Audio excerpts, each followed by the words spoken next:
რუსეთ-უკრაინის ომზე ვისაუბრებ დღეს ასტროლოგიურად. ვარაუდობენ, რომ მოლაპარაკებები დაპირისპირებულ მხარეებს შორის, მათ შორის შტატების ფასილიტაციით ახლო პერიოდში უნდა შედგეს. მოგესალმებით, მე ვარ გიორგი ხუბულავა, ასტროლოგი. შტატების პრეზიდენტმა დონალდ ტრამპმა თავის სპეციალურ წარმომადგენლად რუსეთ-უკრაინის საკითხებში დანიშნა კით კელოგი. ომთან დაკავშირებულ მოლაპარაკებებში, რა თქმა უნდა, მხარეების სამხედრო პოზიცია გადამწყვეტია. თუმცა თავად მოლაპარაკების პროცესში ადამიანურ ფაქტორს და ამდენად ასტროლოგიას დიდი მნიშვნელობა გააჩნია. გადავიდეთ უშუალოდ ასტროლოგიაზე. ტრამპის წარმომადგენელ კით კელოგს მნიშვნელოვანი ასტროლოგიური უპირატესობა გააჩნია, როგორც ვლადიმერ პუტინთან, ასევე სერგეი ლავროვთან და დიმიტრი პესკოვთანაც. ამიტომ რუსეთმა უნდა მოახდინოს დიმიტრი მედვედევის და მარია ზახაროვას აქტუალიზაცია. სხვა შემთხვევაში, მიუხედავად სამხედრო უპირატესობისა, მოლაპარაკებები მისთვის სასურველი სცენარით არ განვითარდება. საინტერესოა ისიც, რომ მედვედევს და ზახაროვას მნიშვნელოვანი ასტროლოგიური უპირატესობა გააჩნიათ როგორც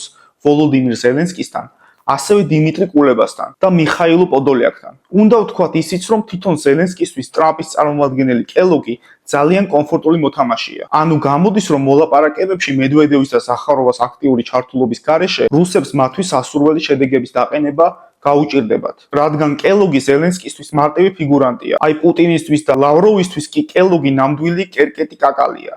ნუ ვნახოთ მხარეები საბოლოოდ რას გამოივაჭრებენ. რაც შეეხება ომის დასრულების თარიღს, თუ კი მომდევნო 5 თვეში შეთანხმება ვერ შედგა, მაშინ დიდი ალბათობით პროცესი გაიწელება. ხო, თუ ეს ვიდეო შესაბამის ინტერესს გამოიწვევს, შემდეგ ვიდეოს ჩავწერ უკვე შტატების, რუსეთის და ჩინეთის ურთიერთობაზე. დროებით.